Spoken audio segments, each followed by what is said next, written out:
नमस्कार, मैं हूं आपके साथ अनुष्का और आप देख रहे हैं न्यूज समाचार जनता की आवाज। आइए रुख करते हैं आज की खास खबरों की ओर। 52वां गीता जयंती महोत्सव मनाया गया। तो आइए देखते शांतिलाल पाटीदार की खास रिपोर्ट।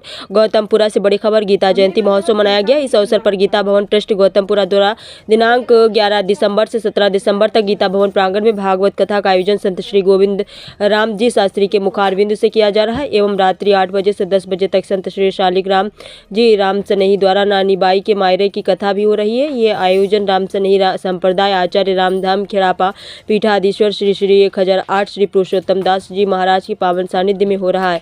आज शक्ति मंदिर से बैंड बाजों के साथ भव्य कलश यात्रा निकाली गई, जो कि नगर में होते हुए गीता भवन पहुंची। कलश यात्रा का जगह जगह पुष्प वर्षा कर स्वागत किया गया। यहाँ व्यासपीठ का पूजन कर भागवत कथा की शुरुआत की गई, जिसमें बड़ी संख्या में श्रद्धालु ने भाग लिया। तो आइए देखते पूरी रिपोर्ट।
नारायण वासुदेव।